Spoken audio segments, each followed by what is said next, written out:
So I wanted to go over, first off, my name's Kurt Millar. I'm one of the people who kind of got together to get this meeting together for the citizens. I'm going to start off with some rules for this meeting. It's going to be kind of a free-flowing meeting. Like in a council meeting, there's certain guidelines they have to go by. We don't want it to be that way. We want it to be more free speaking for everybody. But we do want to stick to some rules to make sure we kind of stay on track with everything. So we do ask that everybody please turn your phones either on vibrate or off. We want to make sure that when people are speaking, make sure you're respectful and stay positive of each other. We don't want anybody talking over each other. Let someone finish speaking, and then you can move on to what you'd like to say. This is a big one. Please value the strength of diverse input. Just because you might not agree with what someone's saying tonight, we should still be respectful because that's their view and their perspective or their opinion. And we want to make sure all opinions and suggestions are welcome. We want to try and focus on the CBD and the middle school property for discussion tonight. We are setting some time limits for citizens speaking. We're going to try and keep it at 3 minutes. And then the time limit for presenters speaking will be 5 minutes. And then any off-topic subjects, we're going to put it in a parking lot, which we got sheets on the back. We'll document that for future discussions. Tonight, the facilitator is going to be Wendy Millar-Page. I'll be your moderator, timekeeper, so if we start going off topic, I'll try and reel you back in. And we do have a little timer that we're going to set off, and an alarm will go off at the end of your speaking time. We do have note takers back there. It says to be determined. Thank you, Serena. Linda. I'm going to quickly go through the timeline too. We're going to have an introduction of the meeting, which Wendy will do. We do have a couple of presenters. We have Frank Constantino, Jim Soper's coming, Tracy Honan. And then we're just going to do some talk about the current status of the CBD infrastructure project, kind of like where you think we're at. Current status of the map, title zoning for the middle school property. There's also a meeting November 19th at the senior center here. Then we're going to open up for some questions. And then it's open floor. That's where you guys get to speak your mind as citizens, and that's what this is about. It's a citizens meeting. And what we ask you to do is you don't have to tell your precinct. We don't want your address or anything like that. If you want to say your name, say it. We want you to present your opinion or suggestion. State why and how you feel it will benefit the town. Because that's really what we're looking for based off from some information on Facebook and social media as to why this kind of started going. And then what we'll do at the end is kind of recap the whole meeting. If you do have any additional thoughts on this sheet of paper, there's actually an email you can send it to, or on your way out, you have these sheets of paper, you can fill it out. If you don't feel you want to talk in front of everybody, not everybody likes to speak in front of everybody, you can actually jot down what you want. We'll collect it, and then we'll compile all the information. And then Wendy's going to take over right now and give you more information. I think you did a great job, that's fine. So this actually started through social media on Facebook, and not everyone utilizes Facebook, and there was an outcry saying we're not being heard, the suggestions we have, et cetera, et cetera. Now, we've all heard that probably 15,000 times at different meetings. I can speak from 2014 forward, when they started working on the master plan and the MAPC was here and all of those first steps were started back in that day. I know that there were meetings, and on average there were 20 people. When they averaged out over the 6 meetings that were held, the average was 20. So part of the spark was, how do we get people back interested and be motivated to help push forward from today forward. So part of this meeting tonight, not to set such strict guidelines, but if someone decides we have to go backwards and say, well, this person didn't do this, that's why where we are, that's not what we're here for tonight. It's today to the future. So we know things didn't go the way we wanted to go. So that's not where we're staying.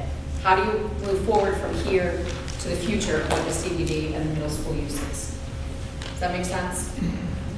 All right, I am looking for Frank Constantino. How'd everything? Oh, hi. All right, Frank, we're going to set your timer for speaking. Yes, thank you. I guess I should be considered a deadline, so that's part of my business is working with deadlines. Thank you all for coming. I appreciate this turnout on a cold night. Also, it's evidence of the interest of the citizens of this town for the vision that we would like to realize in our community. And the fact is that we have a lot of factors that are impinging on how our community is evolving, given the density that we have in town, given the proximity to the airport, given the environmental factors, dealing with climate change, dealing with waterfront, and possible tidal increases and what have you. We also have the big issue of the development going on in the central area, the central business district zoning map. But I think what we need to think about is a vision, how we view the community in its entirety. If we're considering ourselves as Winthrop by the sea, how do we bring that notion to bear in the way that we bring projects into reality, how we deal with our streets, how we do stuff with our trees, our landscape, our park areas, what kind of colors and qualities of materials that we bring to any development that occurs, how we deal with the walkability in the town, how we deal with other factors. For example, with what we had done with French Square, the idea was to create a community living room, which served the purpose for over 3 decades. That's going to be transformed into a larger space to be able to accommodate different functions that have come out from input from the uses that have occurred over that period of time from the community itself, from various fundraising organizations. But one of the things that I want people to keep in mind is that we have a number of factors that really should be part of the vision. It should be addressed somehow in various ways that have to do with culture, that have to do with development, that have to do with incentives that come from town hall. We have a valuable resource here with the Dean Winthrop House. It's an American resource. It's not just Winthrop's resource, it's an American resource. We also have possibilities that derive from that historical stuff, whether we put in graphics that speak to the narrow gauge railroad, that we create a statue of John Winthrop, for example. The idea is to be able to create a vision that is encompassing ideas and creativity and output that comes from all the residents in town.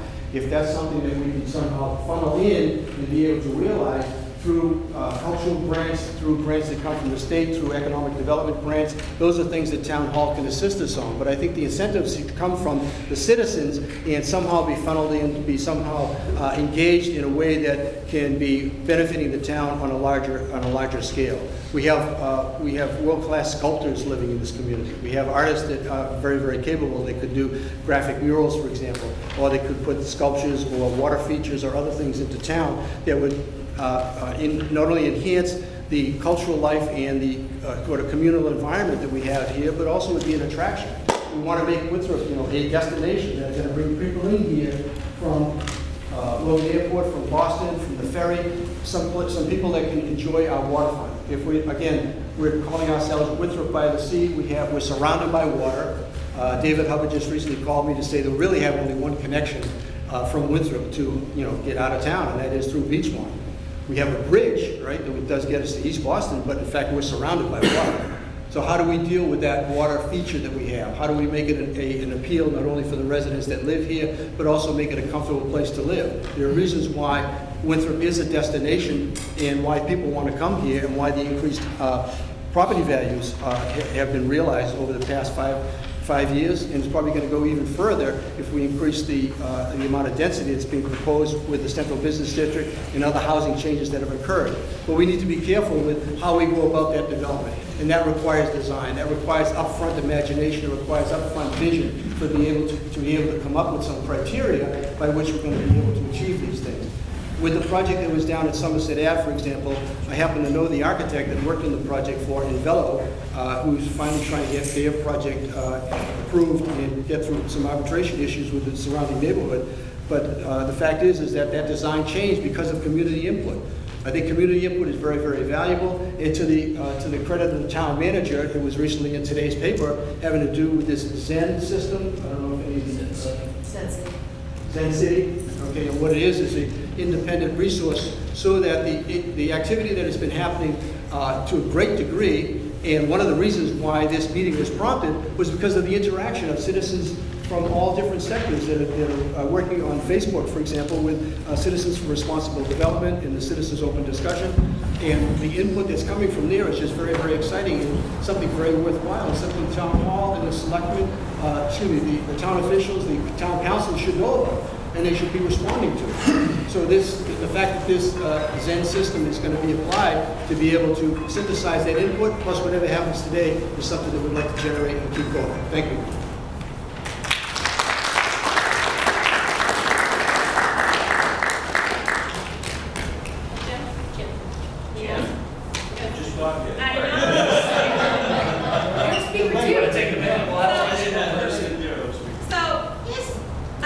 So I asked him to be here because he was our old building inspector and from the building department, and I hoped that he could kind of talk to us about the CBD zoning versus the SDOD zoning and what that means for both of those. Okay, take a question. And I guess our concern is that the last town council meeting, they wanted the middle school in the CBD. So we want to know, is that the best solution right now, or do we wait? Do we take our time? Sure, I'll get up and talk a little bit about both of those. So, does everybody know what SDOD means? Will now. Will now. Well, first off, my name is Jim Soper. I'm currently the building commissioner for the city of Everett. I've been there for about 7 years. Do you have to stay on the microphone at all? No, but Okay. you got 5 minutes. Okay, all right, good. I'll try to make it quick. And I was building commissioner here for about 5 years prior to that. So I've got a lot of experience in this community. I was born and raised in this community. So I love this community. It was hard to leave, but it was hard to work here too. I love it so much. It gets emotional. But okay, so the SDOD, the Special Development Overlay District, it's been put on a couple of properties here in the town in the past. It's somewhat successful, but it's somewhat difficult to understand. You have to read it several times to understand it. It's set up in such a way that you use it for existing buildings, and you have some leeway to increase density in existing buildings, or you can use it for new structure, raise and reconstruct on new pieces of land. And it's somewhat limited as well because it's limited to how many units you can put in for how many square feet of land. 2,500 square feet of land gives you 1 unit. You can bring it down to 1,800 square feet with a special permit. You have to work in conjunction with the planning board. The planning board needs to understand that they can't give variances. So some of these projects need variances, and they've got to be brought back between the two boards. That's difficult for developers to having to go to 2 boards. I think the planning board would probably like to be in a position, I'm just looking around for members of the planning board, but they'd probably like to be in the position where, and developers as well, where they could go to 1 board and get the relief that they need. So that's the fault I see in the SDOD. You know, it's been recently tried at 17 Walden Street. They were a little aggressive with the amount of units. It didn't really work for them. I don't know what they're doing over there. I'm not against development at all. I'm a pro-development guy. If you know me in Everett, I sit down with all the developers who come in. They meet me first, they shake their hands, and I walk them through the project. I want the project. My mayor wants the project. I am a pro-development guy. I find ways to get things done that need to get done, but respectfully and good for communities. The other issue that you asked about is the CBD, Center Business District. I've read several times. I've never had to enforce that. That came in after I left in 2014. It was a good start. I think we need to make some improvements on that. We seem to be trying to do that now with the mapping, to change the map. And boy, what a great effort the planning board made for a building inspector, a building commissioner. You know, we need to know where the property lines are so we can make these decisions and help developers. If they can't see these lines, then they don't know what they're up against, and they don't know what kind of money they can make. And we need to be able to write our ordinances so that not the average guy, but the lawyers and the developers can understand them and know what their rights are, so when they come in and they see the building inspector, if he's willing to talk to them, he and they can work together on these projects, and they can get off on the right foot.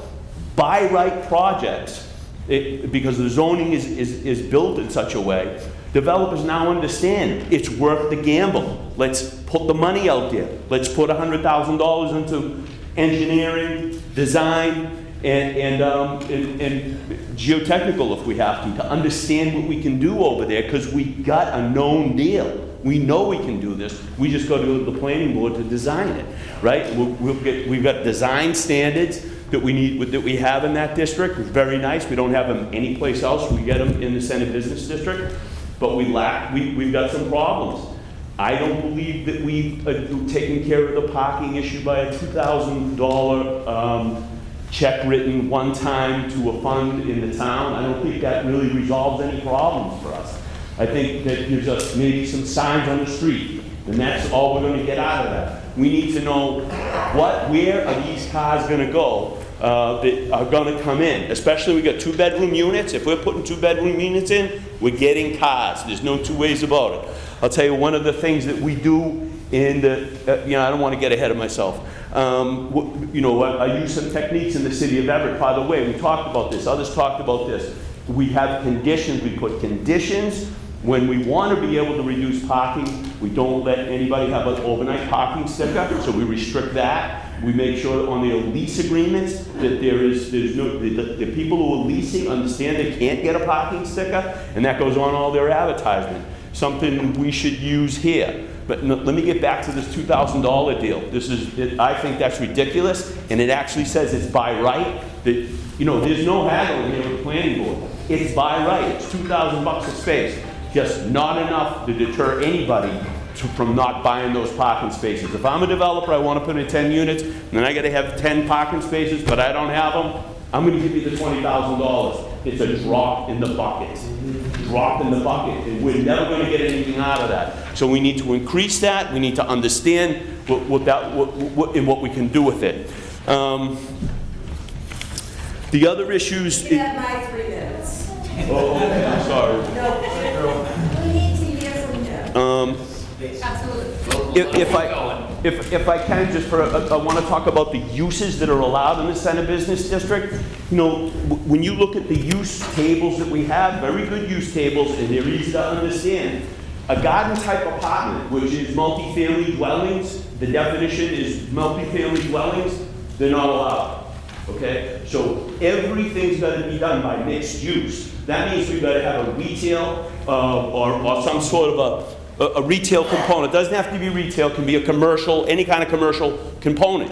Not always the best thing. You don't need the corner lot way at the end of this district to have a retail component. You might want to put all the retail component in the center and draw people in and activate streets. But that we need a variance for. So here I am, the developer, saying, what do I got to do? I got to get variances for all this work? I don't want to have to get variances. So it should be understood the planning board should get some leeway to be able to do that. The other thing is you got to understand is, in relative to the school, there's a section in our ordinance that you got to look at. All land that is unzoned reverts back to residential A zoning. Residential A is 1 and 2 families. So there's a section in our ordinance right underneath the districts, where it defines the districts, that says this. And just the fact that it's confusing makes it a no-go for some developers. So for instance, is Ingleside Park really zoned as a residential A? Which means that if you're going to build whatever we think we're going to build and bring developers in, are we limiting them to 2.5 stories in the school, in that whole area? That's got to be clear to people, right? It's not clear to me, and I'm the building commissioner. When I read, I'm going to make that decision. You can fight it out someplace else and get it decided if I was your building inspector, but that's got to be known, and we should know that as a community. So if anyone has any questions? Yep, we'll open it up right after Tracy speaks. Please look at questions right after the speakers. And then we'll...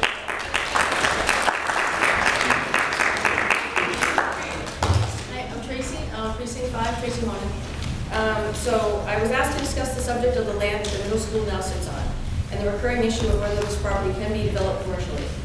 It has been argued in the public comment section of town council meetings, mostly by Mr. Dowd, that due to Article 97, the middle school property cannot be developed commercially. And I want to preface what I'm going to say tonight by stating that this is my understanding of a legal opinion. As I read it, it is not interpretation. I've simply cut and pasted language from the opinion to make it more easily digestible in the 5 minutes that I have. I'm not a lawyer, and I do not speak for the town or the town's attorney. In January of 2016, at the request of the assistant town manager at the time, who was Joe DeMelowitz, a legal opinion was prepared by Vicki Marsh of Copeland and Page. Copeland and Page is the town of Winthrop's hired law firm regarding the old middle school property. Ms. Marsh reviewed her title report and title examination of the records of Suffolk County Registry of Deeds, which was prepared by their title examiner. It concluded that the town is the owner of the premises by virtue of deeds and takings. Now, the specific deeds and takings are listed in the opinion document, which provides all the detail on those deeds and takings. Sorry. In the interest of time, but I can certainly forward the opinion to anyone who would like a copy. As well, your respective precinct counselors have copies of the opinion, and you can call them or email them, and they can send you a copy of the opinion. And I suggest, or I recommend that you all read the opinion in its entirety, because I'm just summarizing it here. In reviewing whether the town may use the premises for its future redevelopment plans, or if it must be used for park purposes, Ms. Marsh researched the records of the Suffolk County Register of Deeds and found that there were no town meeting votes recorded evidencing the purposes for which the premises are to be used, and the town was unable to provide any such documents in town records. The question as to whether Article 97 applies to any property originally acquired or taken for Article 97 purposes was clarified in the Mahan versus the DEP court case of 2013. According to Mahan, for land to be subject to Article 97, the primary purpose of which the land is acquired, taken, or dedicated must be a purpose that serves the stated goals of Article 97. That is, conservation of the environment and natural resources. Additionally, in the recent decision of Smith versus the City of Westfield from 2017, the Supreme Judicial Court decided that the clear and unequivocal intent to dedicate public land as a public park must be more than simply an intent to use public land as a park temporarily. Rather, the intent must be to use the land permanently as a public park. In both the Mahan and Smith decisions, then, it is clear that the town, as the landowner, would need to show intent to use the land for a specific purpose protected under Article 97, and then to permanently use the property for Article 97 purposes. In the case of the middle school property, there is no evidence of any record showing intent to acquire or to use the premises of Article 97 for Article 97 purposes. In other words, there is no evidence of intent to permanently preserve the use of the property for Article 97 purposes. Rather, in this case, the premises have been used for different purposes. The town has constructed a school, an auditorium, a gymnasium, and a skating rink on the premises, which certainly is not permanently preserving the natural resources of the premises as intended by Article 97. Therefore, Ms. Marsh concluded, in her opinion, that the premises are not subject to Article 97. And again, this is just my summarization of the opinion from the town lawyer. However, just because it doesn't fall under Article 97 doesn't mean that it is currently available to develop commercially, as Mr. Soper said. Zoning would need to be adapted to allow such uses, and absent such a change in zoning, it would revert to residential A zoning, as he stated, which generally prohibits commercial uses. The town attorney will be at the November 19th town council meeting to answer any questions and further explain the opinion. And that meeting is here at the senior center.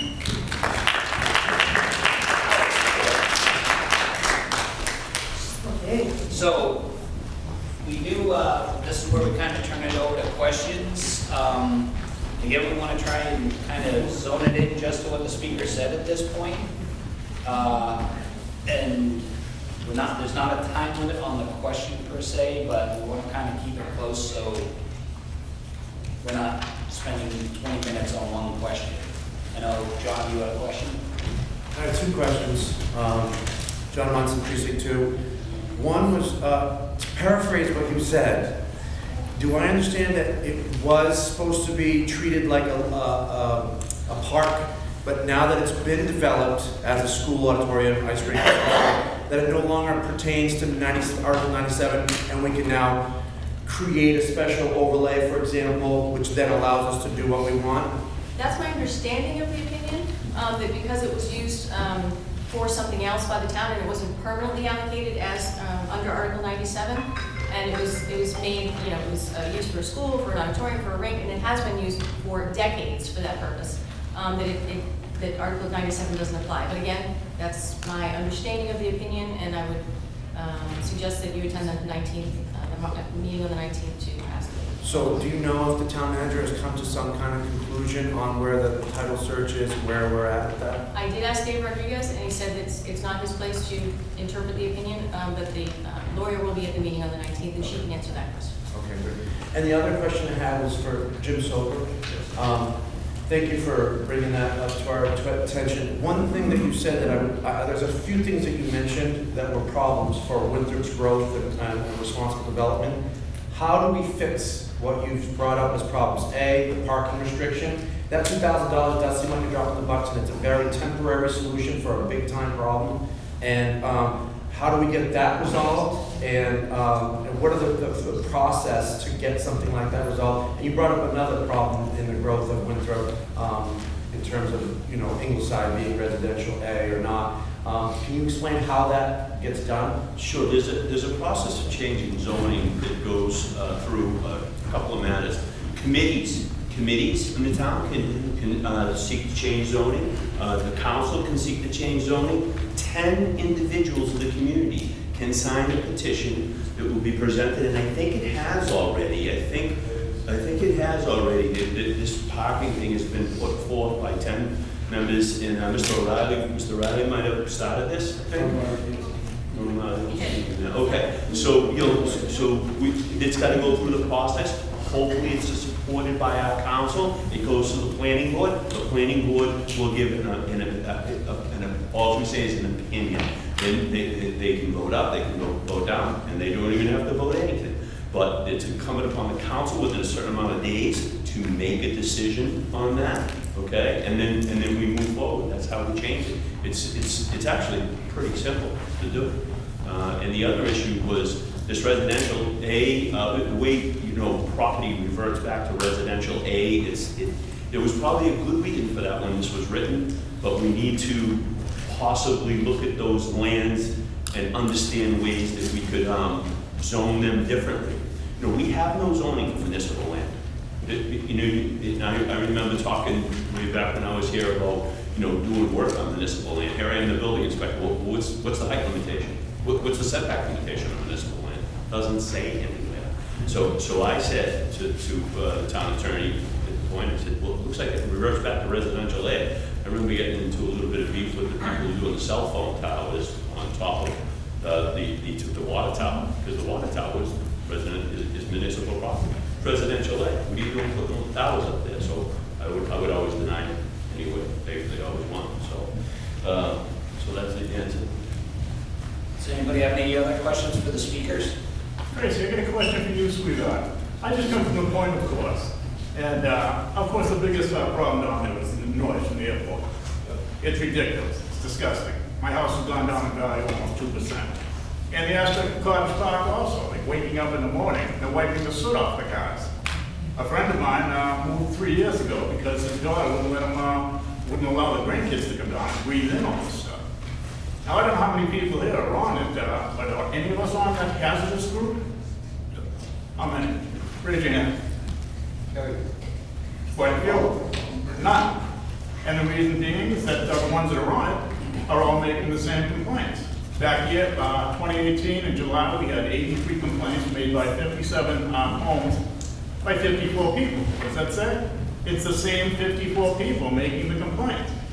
This year, because of the noise hazard being brought up the group, we had 823 complaints brought up by 72 homes by 74 people. The same people. Nobody in this room seems to care about the fact that you're breathing in all of this rubber, the kids are breathing it in, and the noise, your house values are going down. And with their expansion, you better believe you're going down fast.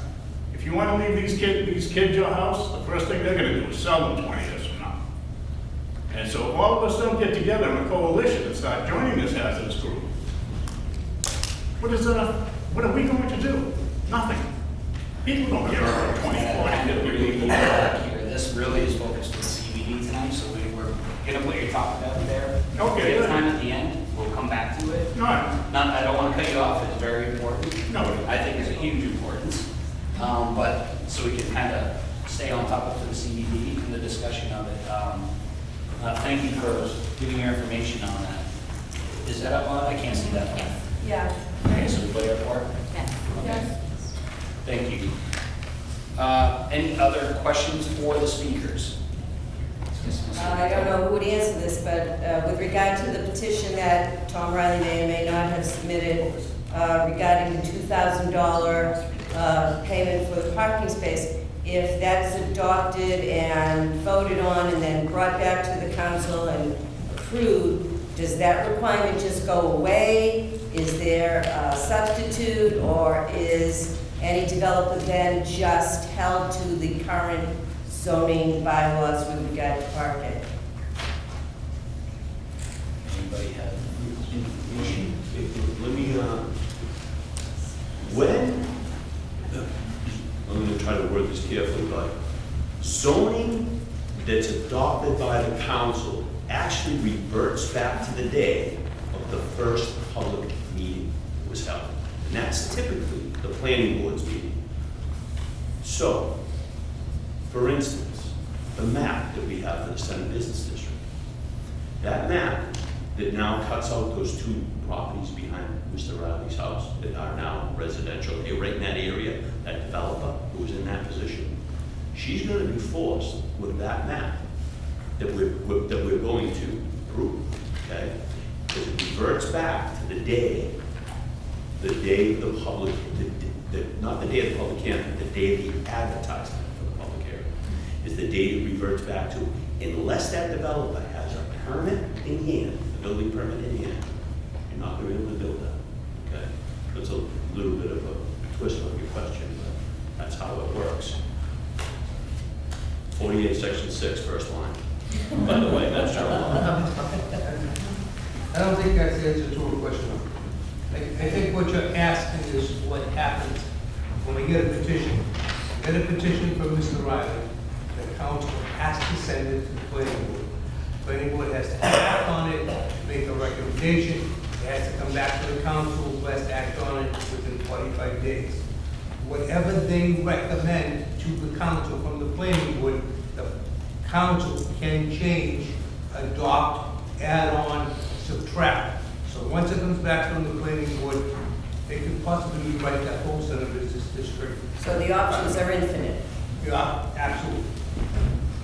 So that leads to the question of visioning.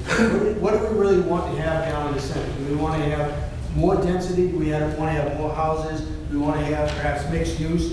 What kind of businesses do we want to bring down there? How do we make this particular addition, which is being focused on in the old middle school site and the hockey rink site, what could possibly happen there that would bring in a developer with bucket loads of cash, because it's going to take a lot of money to do a project of that scope, and how is it going to be successful for that particular developer, and then how is that ripple effect going to then translate back into the center itself, which is going to be totally disrupted with the services improvements that are going to be made there. Now, we have some of the center business people here this evening. I don't know what kind of impact they foresee for themselves, given the fact that only the sidewalk in front of the Center Cafe was just ripped up this week and nobody knew about it, and the streets were closed off, which is another issue. But the point is that how do we envision what kinds of things could happen in that middle school site? I think what's presented to the town right now by way of a master plan isn't a fixed design by any means. It's an approach, a possibility, a feasibility. That's how it's termed, a feasibility study. And it has to do with the fact, well, this particular site potentially could be used for this, this, and this. But in the exchange that's been happening on Facebook with Citizens for Responsible Development, the idea of having a hotel or a boutique thing that have mixed use, with having restaurants, maybe having a pool in there, could possibly be an appropriate and an advantage to the community that's been talked about for many, many years. A lot of people have discussed about having a swimming pool in town.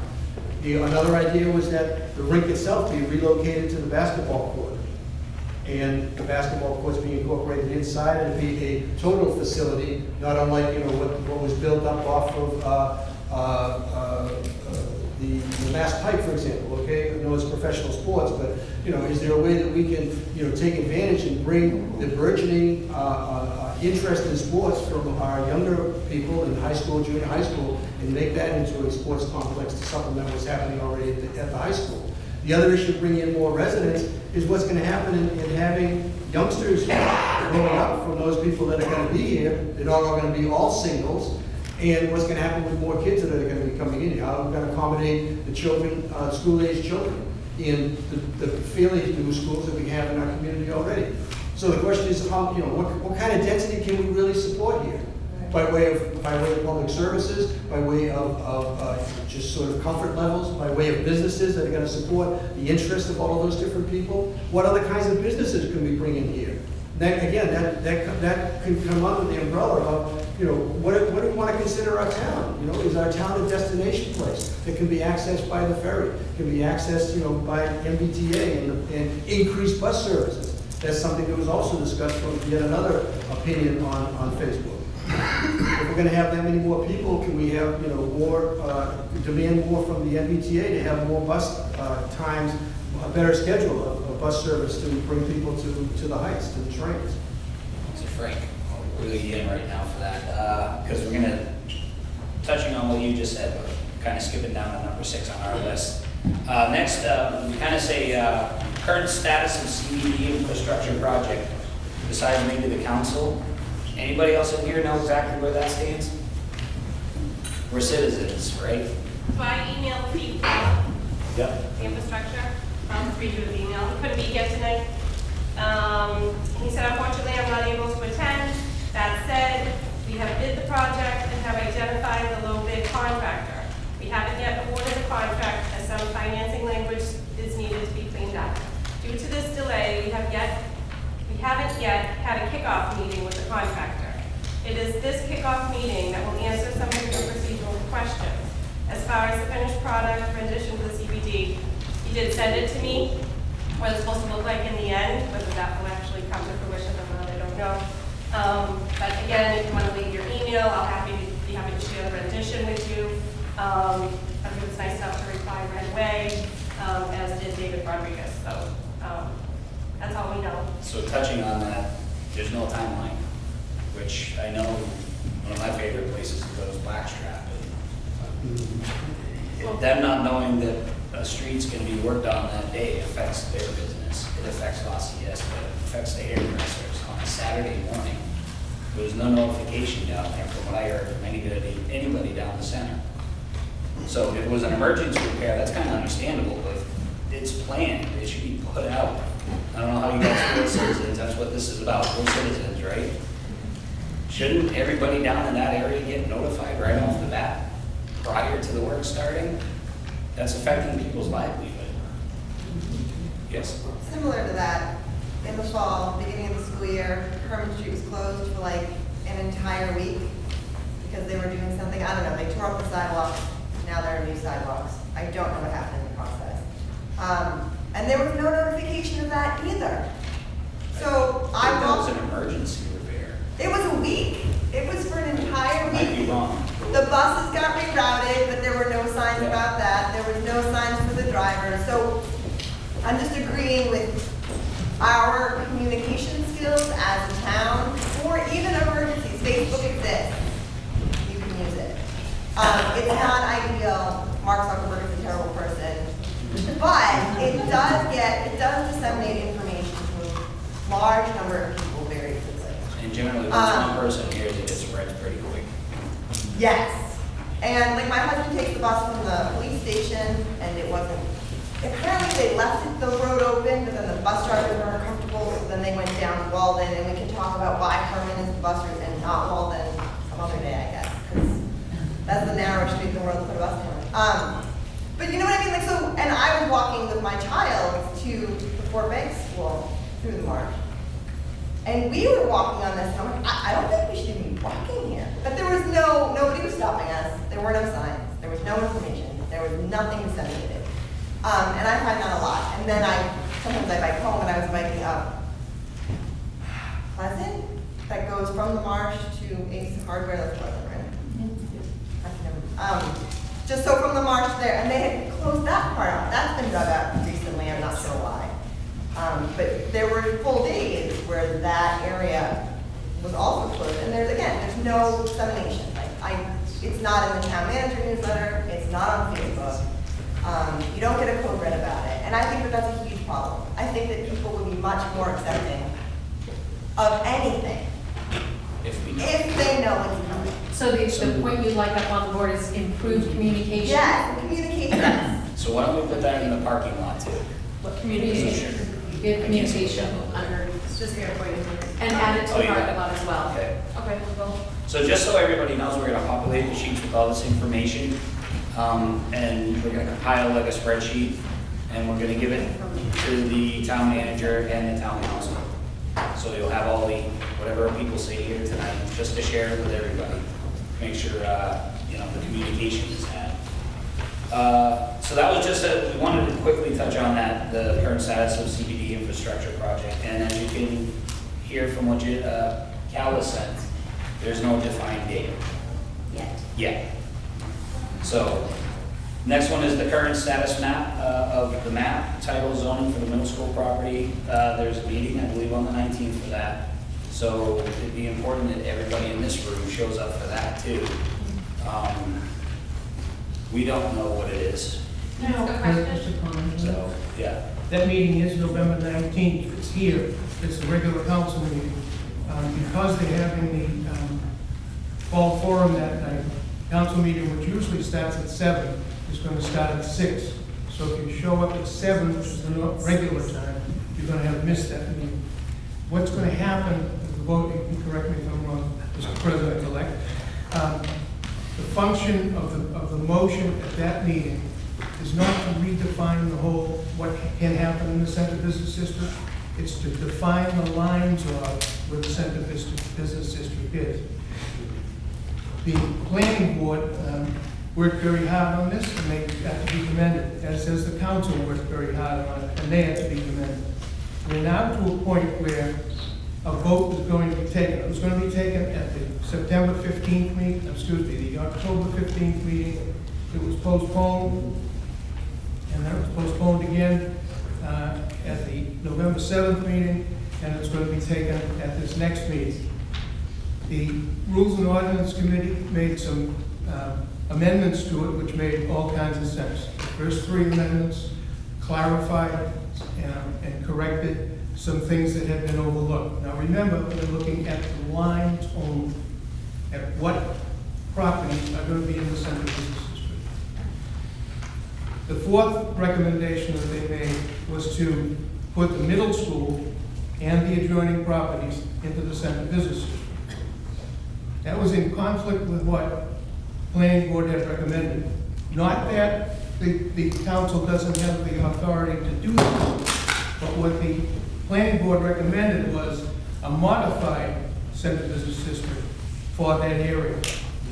There's been all kinds of questions as, are the rink going to be included? Is the auditorium going to be included? Is the middle school going to be included? What I've heard from neighbors regarding the middle school is that they definitely do not want the middle school included in that property. In fact, they would like to have none of that whole parcel. They would like to go back to what the planning board recommended, is that it be what do they say, a modified center business district, not the same as everything else.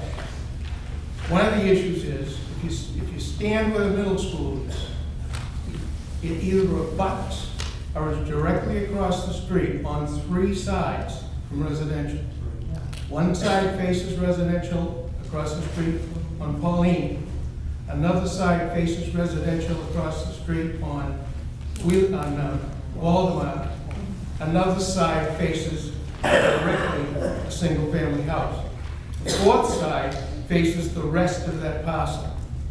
It seems to be, what I've heard from people is that they don't want the neighbors in that area and some other people in town, that they do not want the middle school or that whole property included in the center business district.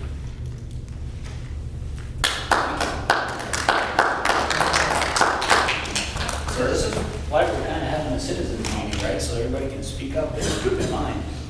Well, relative to this map, which had been in the earlier November meeting, and the parcel that Peter was speaking to is indicated right here, and I can certainly pass this around for those who may not have a visual on this. But the fact is that the item that Tracy read, the opinion from legal counsel, which was generated from the previous town manager, or a couple of town managers ago, and Mr. Tomalovitz, is dealing with the request that originally included part of the edge of Pauline Street and also on Walden Street, which was the narrow gauge railroad right of way at the time. So the issue has to do with the public land that is originally part of the site where the middle school is right now, and the original high school that was built back in the late 1800s, early 1900s. And the question that Tracy mentioned having to do with the records that can't be found, the fact is that a lot of the records at Town Hall were in fact destroyed when the first town manager came in, much to the distress of some of our old-time politicians and neighbors, David Hubbard and Dick Dine specifically. So finding old records that would substantiate where the town stood at an earlier time are no longer available, at least not here in this community. They may be available at the state level. But nonetheless, the point is that, how do we all see this site being used? How does it kind of get integrated with the neighborhoods on one side, commercial on another side, open space and parkland that is, our heritage, our gift, bequest from the Ingalls family, that we want to have that kind of open space, that kind of convenient space, our own little central park in the middle of town. That's it. There is no other space of this scale that, our whole entire community can enjoy. So how do we address that, and how do we then integrate this part of the site with this larger center district in here, where it's a place that has to be found. Let's recognize that fact, okay? If people want to come from out of town into the center, they have to gravitate to all these different streets, know where to go in order to get to the business district and enjoy what it has to offer. And what else does it have to offer now, where some of the property ownership has changed, some of the institutions that we've all enjoyed for a long time, the Brown's drugstore, the Sago drugstore, the breakfast places, the donut shops, and what have you, those are all out the window right now. The other thing we have to keep in mind too is that in developing to a next generation, we have certain generations that have had a lot of experience living in the town for a long period of time, and we have a lot of new residents. Maybe they're the next generation of certain families, but we have a lot of new people coming in with different mindset, different lifestyle, different way of looking at things, and how they want to have different services, a different way of living than we might have. So we got to take those into account as well. So it seems to me if we can start bringing out ideas and ways that we can balance all these different interests together to make the vitality, recover the vitality that we used to have, how do we go about doing that? We have some successful businesses in here, a lot of restaurants that are attracting people from all over the place that come into Winthrop. How do we make that experience even more enjoyable for them? We've seen the transformation that took a long time up in Crest Ave, for example. How do we bring that kind of transformation down into the center? How do we make the developers come in that want to do a worthwhile job for us while they're spending their money and making them happy and making us happy at the same time? We want to avoid the conflict that happens. So keep that step down. Can you circulate this around? Right. We're going to touch on everything you just said in a second. Okay. So we got something to say? I came here mostly to listen. I didn't come here to talk, so I'm going to be brief. But one thing that's been bothering me, and I want to get it off my chest, is on October 3rd, we were in here and we had our town council meeting. And that was the first time we had passed out the maps of the Center Business District. And it was wrong. And we tried to explain to everybody, and then next thing I know, somebody's up drawing with a Sharpie, redrawing the map. Fast forward 2 weeks later, we have another town council meeting. We have another map up on the screen. It's wrong again, okay? And then it goes into the committee and we change it again. So that right there, within the span of 17 days, was 6 different maps. How many people know what the map looks like right now out of everybody here? And you touched upon communication. That is completely unacceptable how we handled the map. So I want to apologize to all of you. I don't speak for everybody, but I speak for myself when I say I'm sorry, we need to be better. Yeah.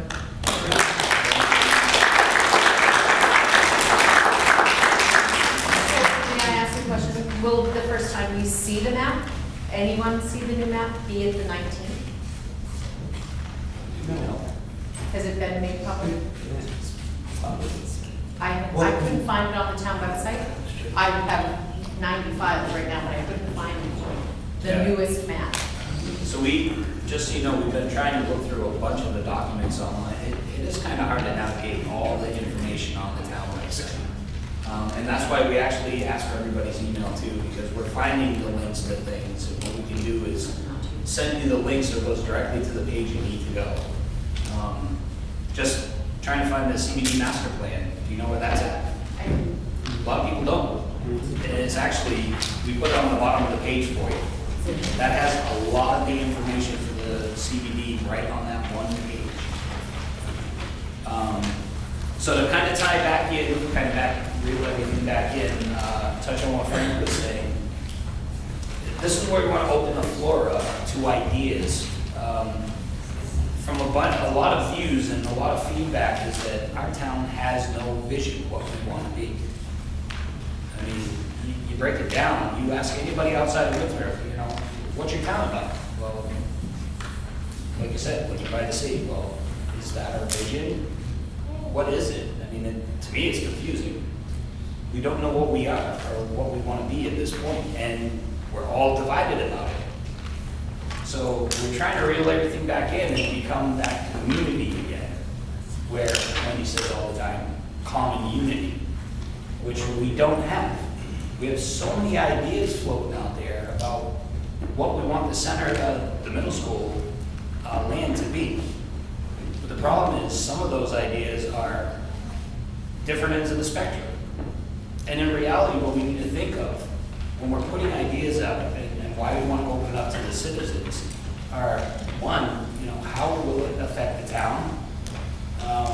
And why do you feel it will benefit the town? So when we open this up to have you speak, if you want to speak, express why you think it's the best reason to have what you think should be in that area. Why it's the best thing for our town. Because once the citizens start speaking up, not everybody's going to be on the same page. That will never happen. Everybody, there's always going to be someone who will not agree with what we want town-wide. But when you have the majority speak up and say, this is how we want our future to be in town, that speaks volumes. And that's where we need more of the community to come together to speak to the council. And hopefully we can get more meetings like this. There are 5 members of the current council there. Yep. And there's 7 members of the new incoming council in January, who all came here to hear what the people have to say. That's what we're Let's getting go to. back, let them talk. We're getting there. I get the microphone right now. Thank you. So what we're asking as you speak is to say, state why and how you feel it will benefit the town. We're gonna document it down. So, and we also, as you're saying, you're speaking your opinions, has been, we already have the center business district plan. We do. It's the same as what you're about to speak of if you have an idea or concept. It's a suggestion. It's not what we have to go with. So if anybody would like to speak, go. And we'll give you 3 minutes. This microphone's more for the camera, so you're not going to speak up when you're speaking, please. I just have a quick question. So, the middle school has been an empty building for a number of years. And it's not just an empty building, it's a building that costs the town $11,000 a year. Over several years, that's probably more than $1 million it's cost us just to remain empty and just so it doesn't fall into the ground. An empty building doesn't add value to anybody's property.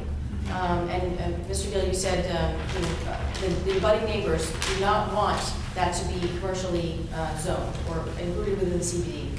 What do they want? Do they want to maintain that empty building? What exactly are you hearing? They would like the, I'm sorry.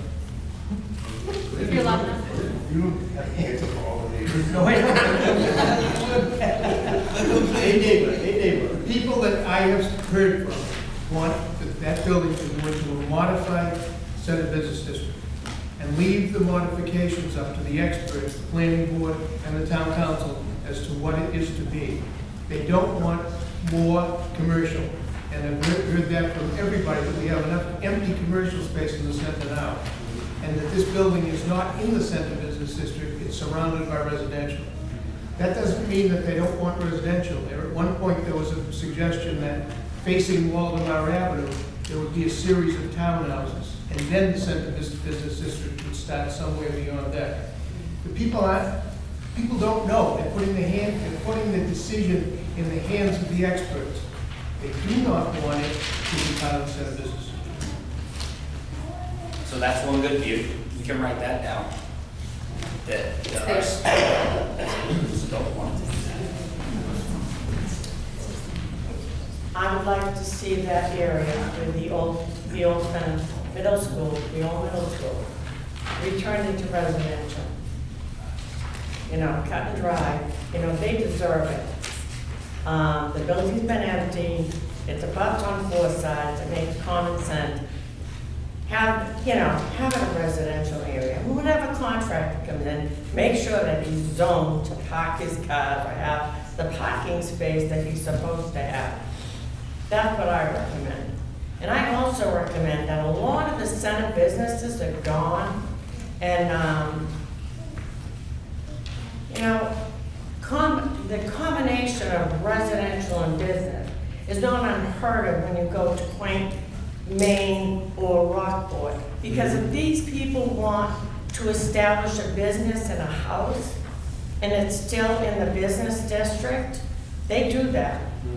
So, you have to take into consideration, you can build a residential house, but what if somebody wants to eventually, in 20 years, and we're far advanced and we have more skills and we're developed more, we could use, houses as boutiques. So, I think the center area should be kept a little residential with that / business qualifications, small boutique business. Thank you.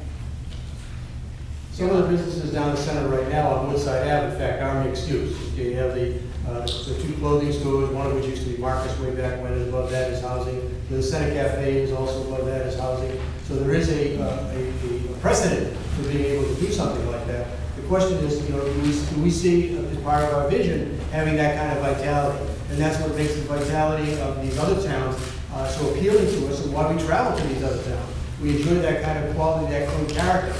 What kind of character do we want to bring into the community, and how do we achieve it through the building process, through the addition of these other projects that we want to bring into the town? Speaking to Tracy's question on that corner of the middle school site, if it was to be replaced, that seems to me that on a second floor, looking back from that corner and having a restaurant with its view out to that park area and then a view down to the water would be phenomenal. At a second floor level, have a nice family type restaurant. That's one of the things that some people commented to me over the past few months, is that after we've lost Paisans, there's no family restaurant left in town. That they can bring their kids, and they can bring their family or in-laws or whatever it is, have a pizza and have a reasonable meal for a reasonable price. There just isn't anything in town anymore. But, this is the kind of visioning where we can start thinking about, what's working here, and, how do we go about, achieving that vision? All right, we got Jeff? Jeff? Jeff Turco, Precinct 2. Just a couple of comments and a suggestion. Comments. This is that the town needs to make a decision. It needs to do it now. Anybody that reads the paper knows that the Commonwealth of Massachusetts is debating now a $20 to $50 billion infrastructure plan for transportation. We are in the golden age of winter politics. We have the Speaker of the House representing our little hamlet. We have the Senate Chairman of the Transportation Committee that's going to be deeply involved with the handling this money that's going to come out. $20 to $50 billion. If we don't have a plan in place that we can then give them the plan to say, here, help us with the infrastructure financially, help us fund this stuff, then we will miss the boat for 3 generations, and we'll rue the day that we do. So the town, 7 new members of the council, or re-elected members, I urge you, make this your top priority to come to a decision about what is it that we're going to do there. Number 1. Number 2, an idea. I talked about this before. I'm the one, Frank, that brought up the hotel idea. It scares people. But let me just sort of give you the vision part. I'm an attorney, I'm not an architect, I'm not a planner. But as I drive by that area every day and I look at it, and to me, the last thing we need is more families like me that, I send my kids to Catholic school, but you don't need families like me with 6 kids sending them to the public schools. I think our superintendent will tell you our schools are bursting at the seams.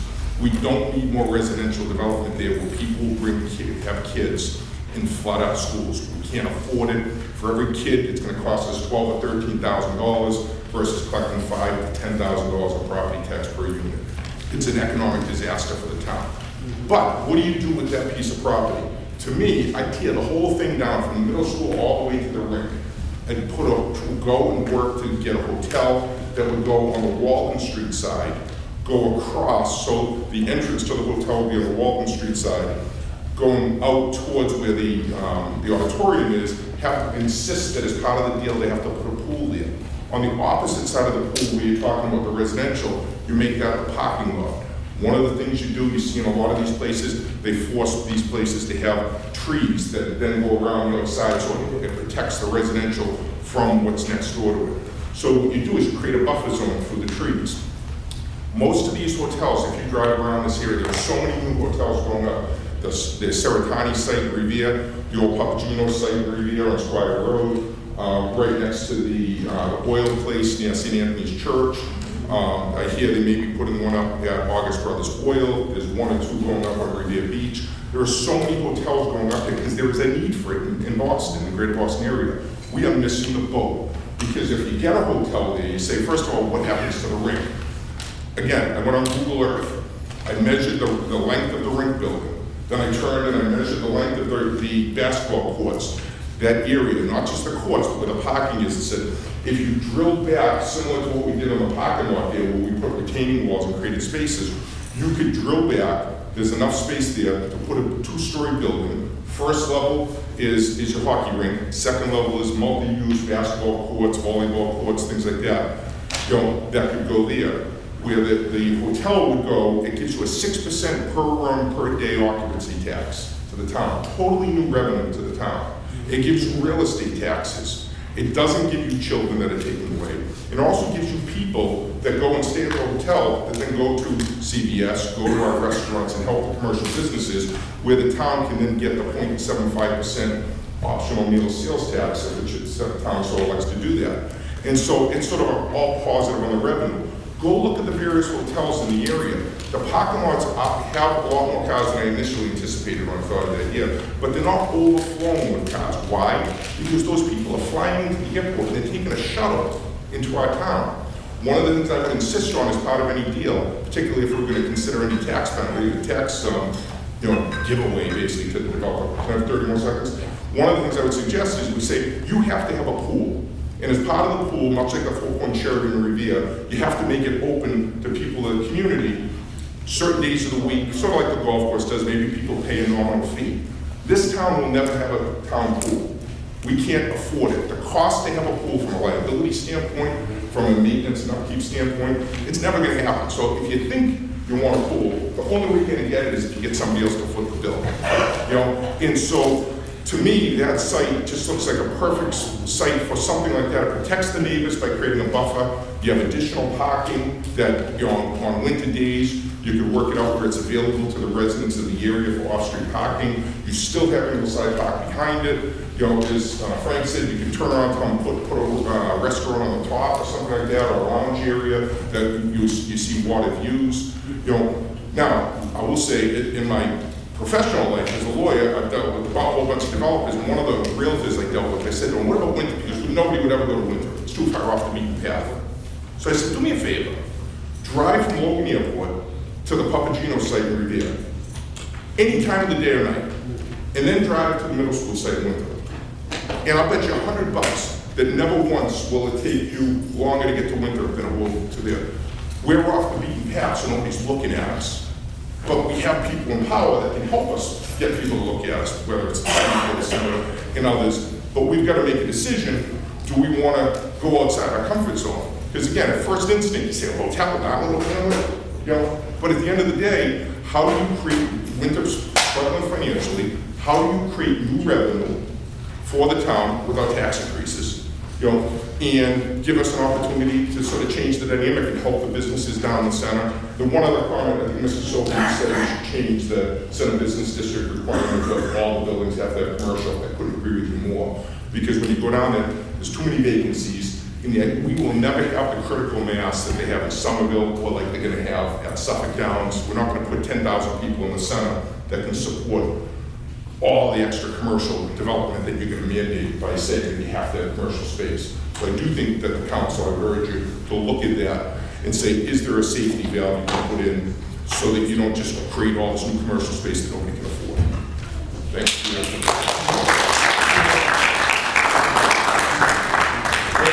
I don't represent anybody that's interested in the project. It's going to be clear. It's just me as a citizen, that's my view. Anybody else have suggestions? So Jim Soper, Precinct 2.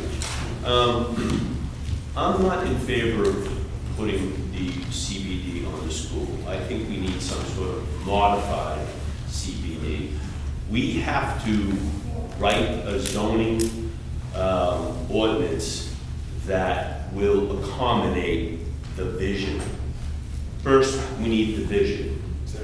I don't suggest we adopt uselessly the current structure of the CBD and put it on the school. I think we need to maybe hire a planner or MABC and get some ideas on how that land can lay out, how many residential units, how can we incorporate the rate.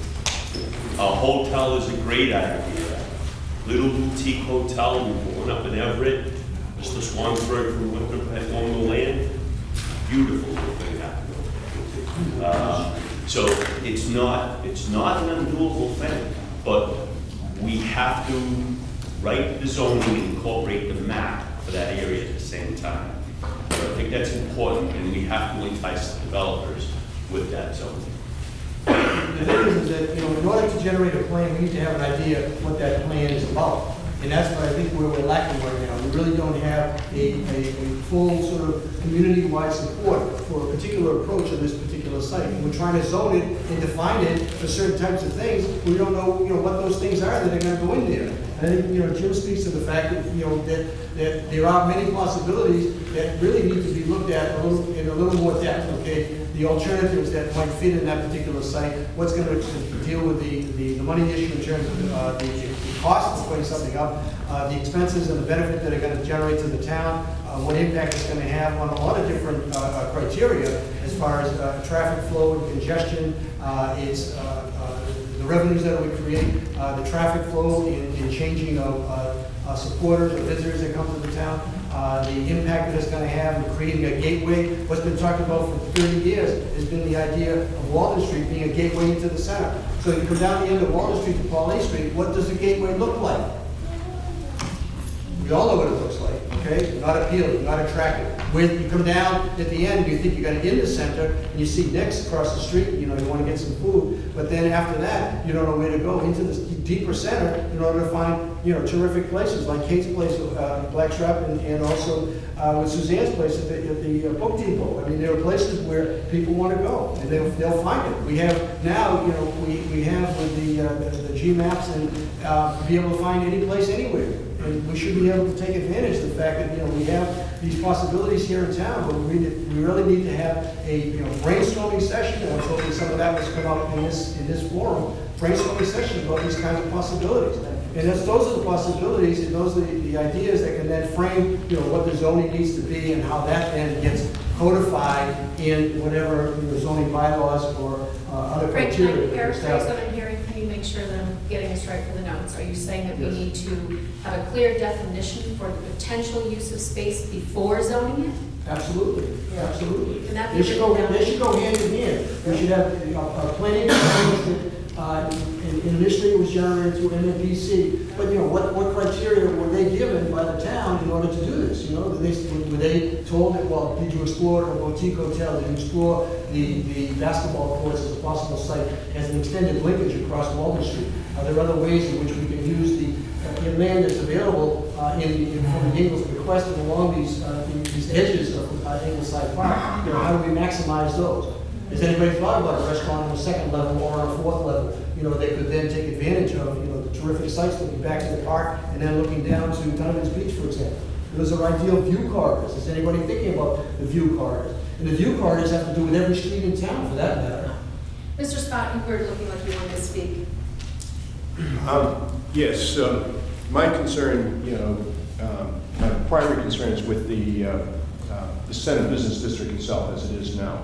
It's a real blight on the town. I mean, I don't think there's any other way that you could characterize it, okay? It really isn't appealing.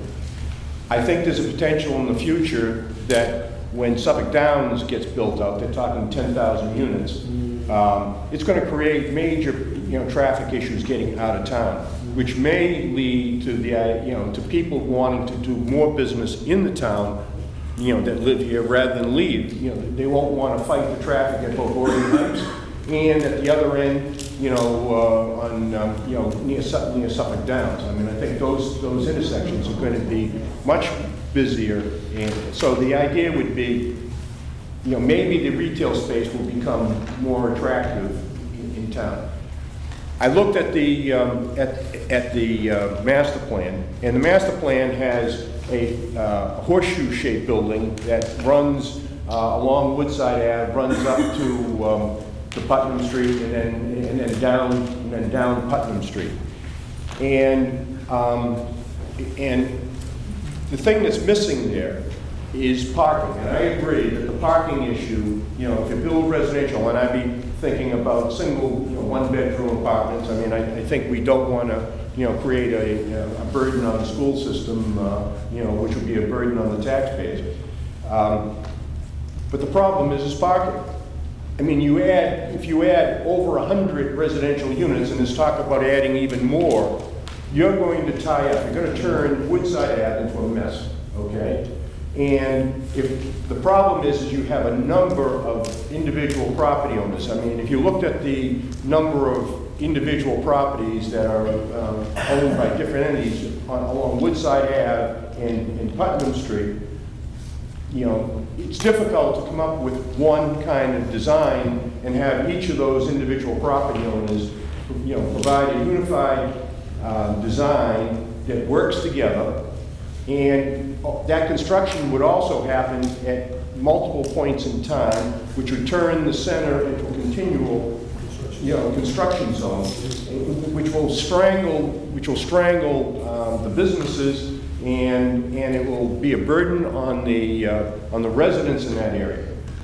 I think there's a better way. Okay, my background is engineering. Okay, and the one thing I haven't heard, and I think this could solve a number of problems, is underground parking. Okay? I believe it's expensive. There's no two ways about it. It's expensive. But if the town were willing to say, we will allow, in fact, you know, the land underground for all those property owners is valueless. No one can take a small parcel of land and put an underground, you know, parking facility. It doesn't make sense. You have to build a perimeter wall around the whole thing, excavate it and all that. It doesn't make economic sense. Anybody who builds down there on a small parcel is going to put in piles and build up a building, and then they're going to walk away. And then the entrances to those buildings will be right there, and people, you know, getting out of cars to take groceries upstairs, you know, it's going to tie up, you know, the traffic throughout. I think there's a better way. The better way is to consolidate it, not to take the properties away. I don't want to take property away from anybody, but to try to work with the property owners and get a unified ownership, okay? You know, perhaps a percentage of each owner, you know, the land they own, have the town throw in air rights above the parking lot on Hagman Road, throw in maybe the end of Hagman Road for a development to make that horseshoe-shaped thing, and put underground parking, okay? Have the parking access from Pauline Street. Pauline Street has more capacity, you know, that's not a traffic problem. Not only would it reduce the would reduce the traffic issue during construction, because now you can put a fence all around that site. You can demolish the whole site from Pauline Street. You can excavate the whole site from, from Pauline Street. You can put the perimeter, a slurry wall, and you can go down a couple stories, and you can put 200 cars per acre, and there's, 100 cars per acre. You can put 200 cars per level. You could put 400 cars on a 2-acre, site, which it is, okay? Can we get those people who own those properties to get together and work? It would take, anybody who would park there would be right at French Square, okay? So during the day when the residents, aren't there, people could park, anybody could park underground. I would make it free. You park underground, you go upstairs, and you're right at French Square, okay? So now, instead of making the problem worse, you're making the traffic issue better than it is currently, because there's not a good reason for people to go up Woodside Ave. All right? Then I hear about resiliency. And this is something that could be investigated. If you have a 2-story underground parking facility and you have a flood, on a temporary basis, and I'm talking about less than 1% of the time, you'd say people who are parking underground have to vacate. We'll use the underground parking lot as a storage facility and put pumps there. And so we have a dual-use facility. I think if any funding agency heard about that, they'd say, that's great. Why should we have a facility that's used 1% of the time for a flood? We could use it for parking. Anyway, I think, so I would really like to solve the parking and the traffic issue in that area. And then, to get the developers to buy into this, I would give them, on that property only, some special leeway. I would let them go up 5 stories, okay, with a setback, because it's not abutting anybody, okay? They won't, people won't be affected. Now you're talking about them making money, and they're gonna like that, okay? All right, and so they'd be willing to negotiate something. And maybe we could get a couple of brick buildings that were built down in, I love the buildings down in near the Constitution that they put up about 10, 15 years ago. Nice brick buildings that, that looks, like their architecture goes along with the E.B. Newton School, okay? And so we make something that has some character rather than one of these zipboard econo boxes that people want to put up, okay, with no architectural detail, okay? So I think there's some things that that can be done, and people will talk about an underground river. There's no big technical problem with putting, it's groundwater, okay? It was dealt with at Atlantis. All the hospitals in downtown Boston go 6 and 8 stories underground, right near the Charles River. There's groundwater there. It's the same kind of situation.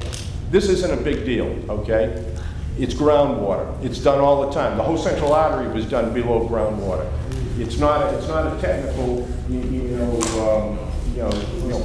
big problem. It can be done, but it has to be done on a large parcel. You can't do it on small parcels. So I would say that parking facility would go all the way from Woodside, all the way to Putnam, under Hagman Road. Hagman Road would be turned into a pedestrian, area. It would be sort of akin to like Quincy Market, okay, in between. And I talked to Dave Rodriguez in the town, and he said, well, if you did that, he said, I would widen the sidewalks on Woodside Ave so there's even more pedestrian, friendly atmosphere on Woodside Ave, and limit parking on Woodside Ave.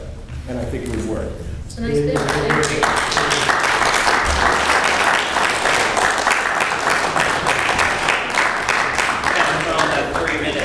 Thank you.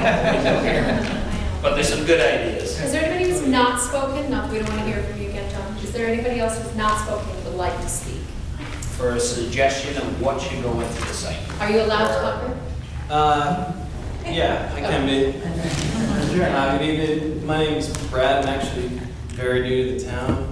So I was actually introduced to the town probably 5 years ago. And I kind of actually would like to say that I think Winthrop's got a great character. First time I came here, I thought it was really awesome that it was surrounded by water, had a really nice boating community. I think there's more yacht clubs in town than I've ever, I didn't know you could have that many. And my wife and I actually just relocated from the West Coast. We live on the corner of Pauline and Waldemar. So we're directly across from this site, which is why we're here. And I think just to go off some of the suggestions that you guys have talked about, I think that there will inevitably be a lot of good ideas about hotels or pools or sports complexes. But I think for us, one big thing is how it's developed, right? Talking about that zoning and the development of the street and kind of like, I feel like there was a little bit of a forgotten bit of development. You've kind of got a period of time that happened, and then there's kind of been maybe some missteps in the along the way to get to now. So you kind of have the chance to redo that. So thinking sustainably about community development doesn't necessarily have to be what is in it, but rather how it's done. Thinking about the scale of the community, thinking about parking lots. I mean, that's like a real thing. When I think about Revere, no offense to anybody from Revere, but I think about parking lots because there's so many there. I don't think about that when I come to Winthrop, right? It's not Boston, it's not Revere, right? It's kind of this nice coastal community. It's got a very quaint feel to it. So I think for us, that would be something that's really important to maintain that, to think about it progressively, but also to maintain that perspective. Welcome to Winthrop.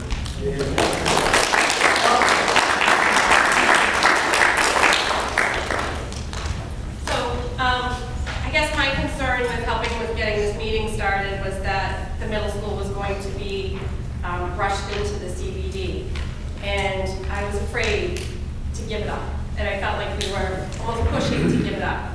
And my fear is that we have no land for us. And I think if we put it in the CBD and then we sell it, what if we need it? We don't have a whole lot of land for us. So I'm concerned to give it all away, and I'm concerned to get it right into the CBD lickety-split. I think we need to wait, we need to pause. The CBD will be done. There'll be lots of potential in the center for mixed use, the mall, hopefully they'll do that over. Hopefully the old Samuel's building, there's one owner now, hopefully he'll develop that building. So let's see what happens in the CBD. I'm afraid to give all the middle school away right now. I know it has to be done. I know we can't afford to keep it anymore. But I'm hoping we keep some of it. Or at least think about it before we put it in the CBD. Can I have one more thing? Adaptive reuse as a suggestion. I know that knocking down buildings is also expensive. It's a large waste of materials and so forth, right? So reusing structures in a creative way to house new program, I think also would be a suggestion. Yeah, I know there's some documents on, older documents with some information on it. I think the middle school has asbestos. Like a lot. So your adaptive reuse is like a brilliant idea, except the getting the asbestos out part might actually just be the same sort of cost. It's just. Yeah. Great. Gentleman standing. Thank you. Jack Dow, 60-year resident of Winthrop. I'm on the Parks Commission. I've been elected, I've been appointed in this town. I've been a volunteer for 27 years in the Little League program. We completed 2 renovations of the Little League field during my tenure. And I was very active in helping to make the field a safe place to be. I guess the issue at hand right now, tonight, is to make sure that the property on the other side of Pauline Street does not go into the Center Business District. Because if if you allow it to go into the Center Business District, and someone purchased that property, by right, they can build to 48 feet with no parking spaces. And I'm sure many developers would be interested in building units that don't require parking. Parking is very expensive, as Charlie will attest to. As far as the first comments by Ms. Tracy, what you looked up and what was stated in that opinion by the town's attorney is very favorable to developers. There are many other cases, if you do some research, that you'll find out that there are many other opinions and cases settled in favor of towns keeping open space and parkland for the benefit of the community. I've had this plan, and it's a visionary plan, like you mentioned. And the plan is called Town of Winthrop Open Space and Recreation Plan. And it was done by long-time residents of the town of Winthrop. To name a few: Barbara McNeil, Sean Driscoll, Richard Honan, Scott McGovern, Larry Holmes, and a few others. The consultant team was McGregor and Associates. It's 50 pages. I suggested to the town council that they make themselves familiar with this brochure, I guess, this plan. And I'm just going to read, there's 50 pages here, I'm just going to read one half of a paragraph. And I don't have my glasses, so I hope I do well. It is hoped that the new improved open space and recreation plan will serve as a valuable tool to remind ourselves and make others aware of what limited space and resources we have and the importance of taking care of them. I think I mentioned that I'm on the Parks Commission. I'm very much interested in keeping open space. I'm very much interested, if you want to change the use of open space or parkland, to go through a process. The process is a state law, Article 97, disposition of land. Many towns and cities go through this process. I think Copeland and Page, I'm not sure if that was the attorney that was referenced, was it? Yes.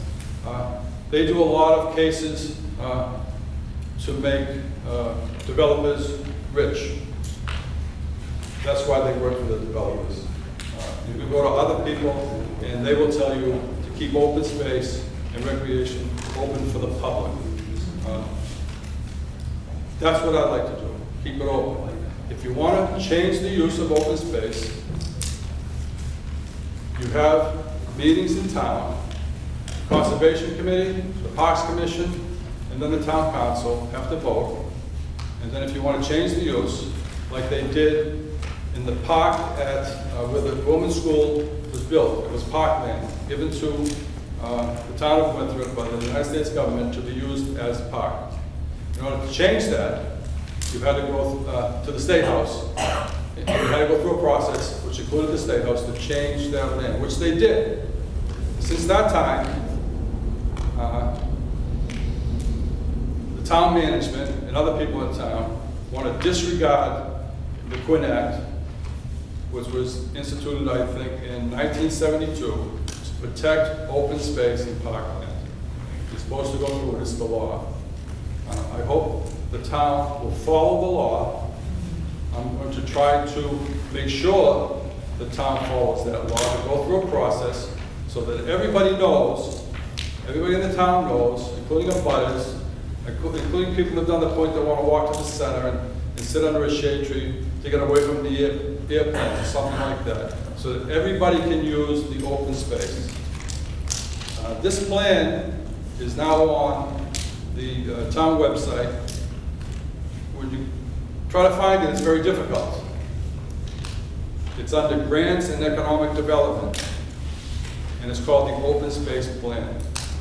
I don't know why it's not front and center on the town website, but I have a funny feeling that people don't want you to see this plan. So I suggest everybody read this plan.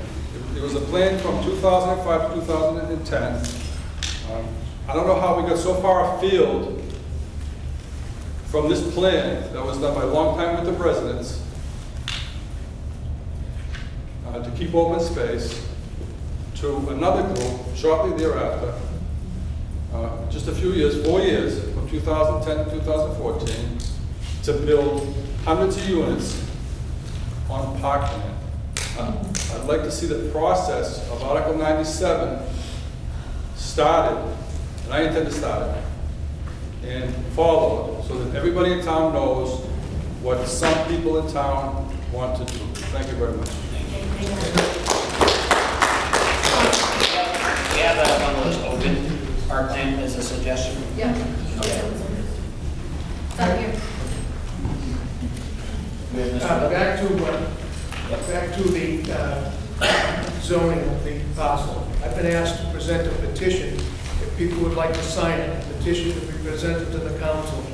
It says, "We, the undersigned citizens of Winthrop, requested in accordance with the planning board recommendation to the town council, that at this time, the CBD zoning revision not include the former Winthrop Middle School and adjacent parcels located at 141 to 151 Pauline Street, and that the town council does not vote to include this parcel in the revised zoning map at this time. Prior to any zoning change, there should be a public notice and public hearings with the planning board and the town council. I'll be here afterwards if anybody would like to sign. Thank you. So, yeah. Could I just say one thing, because, you know, I didn't talk about it, but Mr. Sopa said that under the zoning ordinance, that if town land, the land reverts back to residential A. And so essentially, if we were to clear that site, the middle school site right now, it's residential A is the only option. Respectfully, I think, I have confidence in the new members of the council and the returning members. You know, the idea that there's gonna be a 5-story building with 48 units and no parking is delusional, Jack. Respectfully, it's never gonna happen. Here's why. The town owns that. That was a proposal made at a. I know, but it's, you know and I know, it's never gonna go anywhere, because the town owns the land. The town gets to choose who it sells it to and under what conditions. If I own Mr. Lettieri's building in the center of town, I can sell it to anyone I want. They can build a 20-story building if zoning allows it. If you think these members of the council are gonna sell you out and sell to that property, if it's in the center business district, to somebody that's gonna put all these units with no parking, that's never gonna happen. I have confidence in everyone that the people of this town has elected. My suggestion, though, is you can't leave that piece of land, that big parcel of land all across the board, where you can't do anything but residential. I mean, to me, if this is the time, we've been talking about this for years, I know it's a late add-on, but if we're gonna do it, give the town council and the town the option to do something with the land by including it in the center business district, but recognize the people that are gonna sign this and go and fight need to be saying, we're gonna hold your feet to the fire, Steve, and, you know, and go across the board, you know, and Lettieri and Boncory and Tracy, we're gonna hold your feet to the fire in this to make sure you don't sell us down the river by putting this big tower up there. So I think it should be included just so we have the option to do something and it doesn't sit there and revert back to residential A. All right, we got John Munson, who wanted to say something.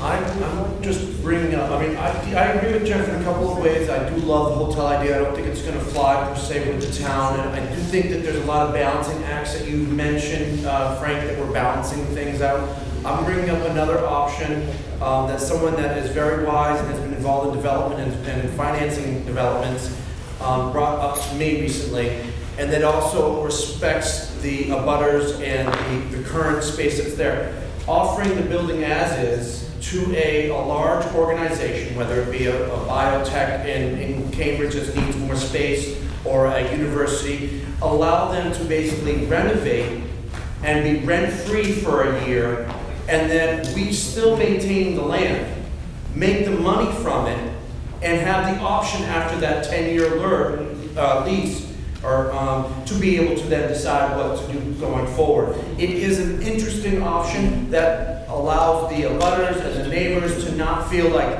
they're getting this massive imposition of a building put upon them. It allows us to make money relatively quickly without having to find money out of our own pockets to demolish what's currently there, to be able to start putting it out for RFP. And then I think that the building actually is fairly sound. It has asbestos, but it can be removed, and it can be gutted, and it can be repurposed. It's not my ideal, but it seems to me that with so much that we're trying to balance between so many people and so many things, revenue and cost, abutters and neighbors, new town councilors, new council presidents, it's just a lot going on. And I think maybe the most prudent thing is to make a compromise and keep what's there and do the most you can with it. So I'm just throwing it out there. I do love Turco's idea, and it's not just Turco's idea, but it's a great idea. The hotel would be a dream because you do make meals money, meals tax, you make more in a hotel tax, but a compromise is where we need to be at this point. And I think no matter what happens, I think the onus, I love this citizens group. The citizens group is great to get all these ideas.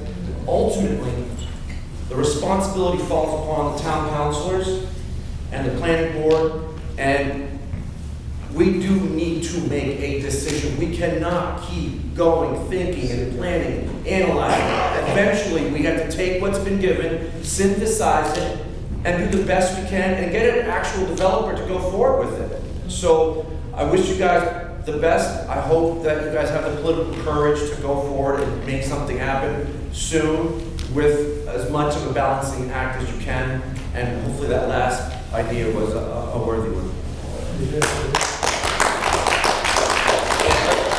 Get to you, okay? Does anybody know how sound that building is? There the is- current structural integrity. There is a write-up on the web, I believe it's on I can address that. the town. Yeah. 20 years ago, I was on the capital improvement committee. We did an analysis of all the town properties.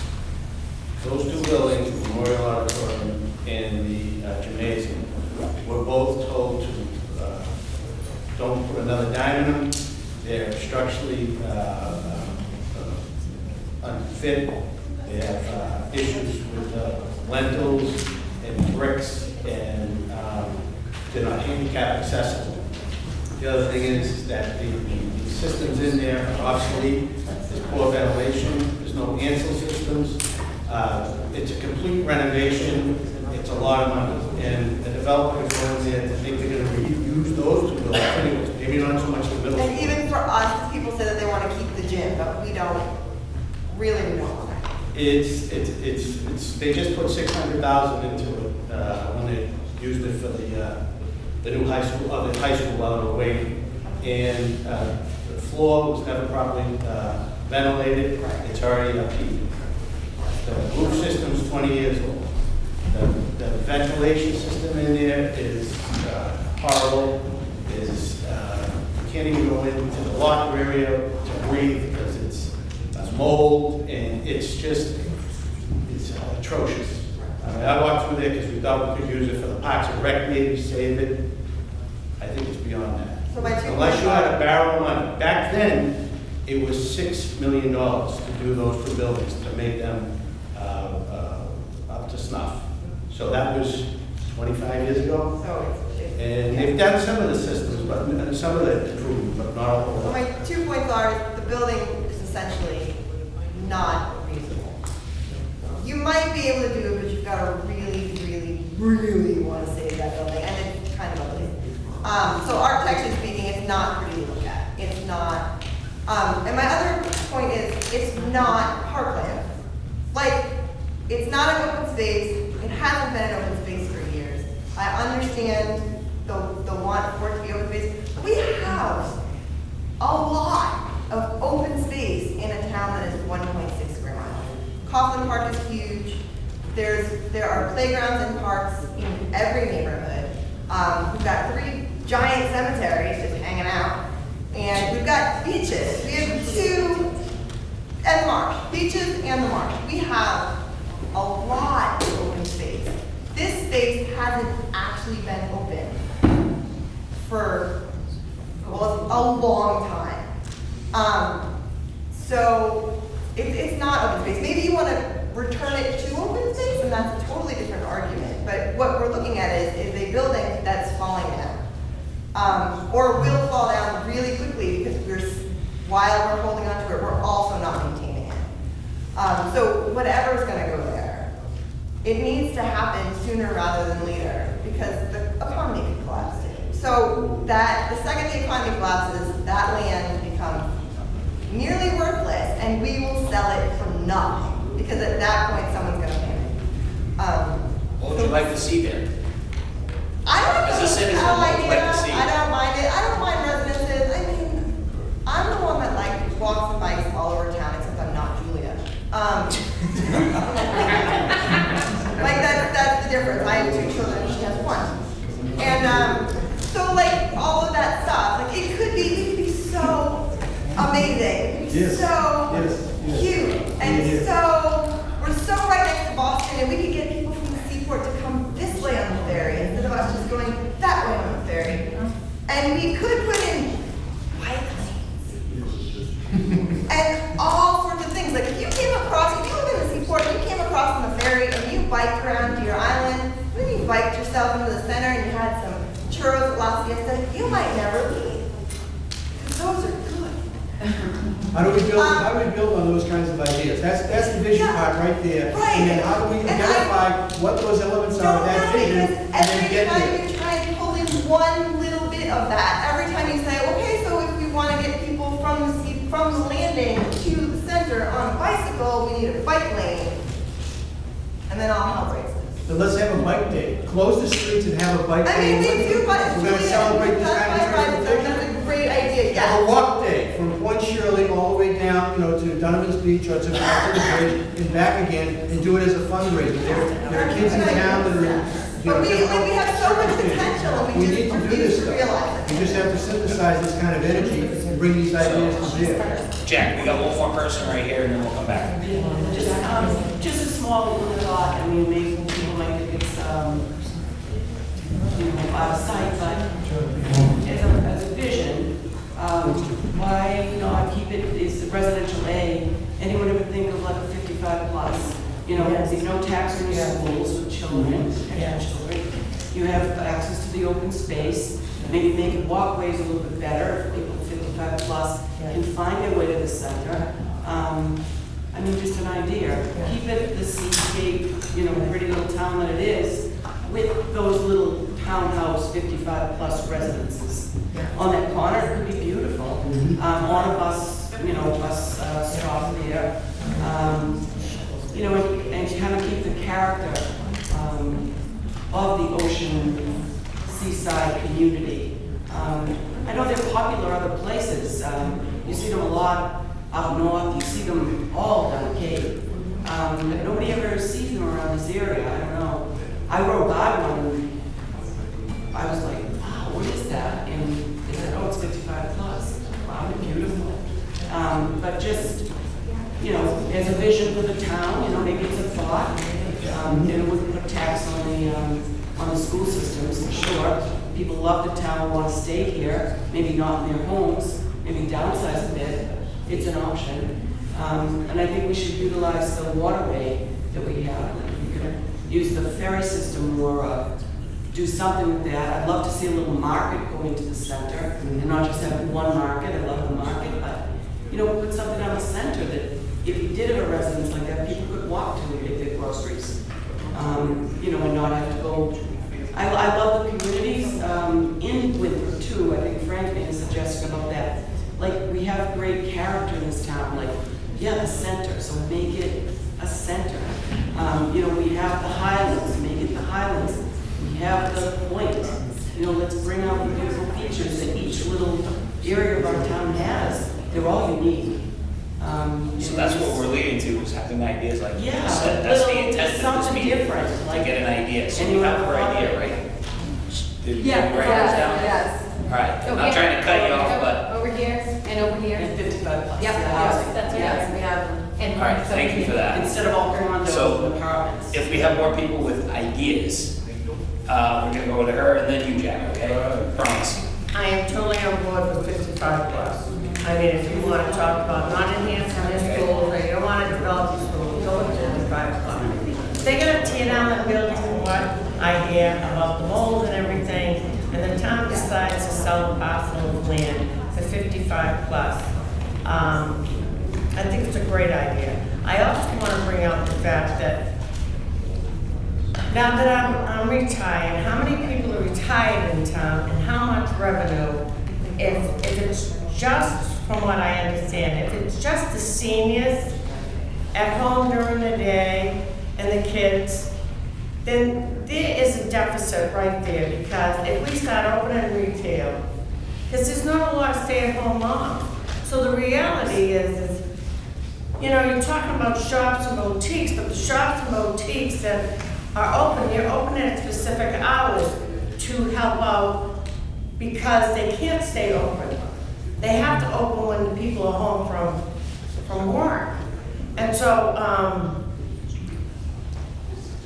you know, Winthrop used to be a hustle and bustle town, but when it became a two-working family, both families go off to work. And so you're left with seniors and you're left with your high schoolers. And very few people are here to shop locally. But I would love to see that come back. But how do you do this unless you make it affordable and you allow, the other thing I want to say, advertising. People who want them to go to Rockport, or they want them to go to Portsmouth, they advertise. They advertise on Channel 4, or they have this little segment. Is it a lot of money? Do it in a billboard, something to create Winthrop as a spot that you've missed, you know? If we can't afford that, we can afford to at least put it on a billboard. There is a kiosk at Logan Airport, Terminal A, by the way, that advertises, it's a 4-foot by 8-foot panel, illuminated panel, both sides of Terminal A, just on Winthrop. And there are other signs inside the terminal, and there may be others in other terminals as well, just so you know that there is some promotion at Logan Airport, which is also, you know, a boom and a curse at the same time, given the pollution, the noise and the traffic and all.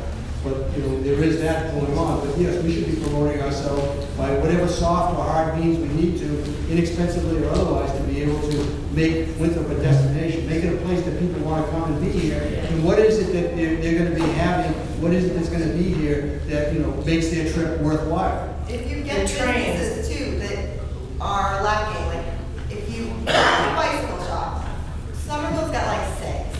We have none. The closest one is in Lynn. We're gonna reel If this you get back a in, business- run out of time. If you get a business that doesn't exist in the area, not Chelsea, not Revere, not East Boston, then people will come. And if they come in for that type of thing, like a business, not like, you know, like a shoe store, because that's probably not gonna work, but businesses where you really do need to go to the physical location to get the things you need done. All right. It's not online. Jen. Sorry. Jack, thank you.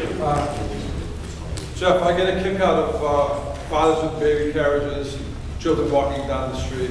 The more the merrier as far as I'm concerned. As far as development is concerned, I agree with you. Revenue's a key.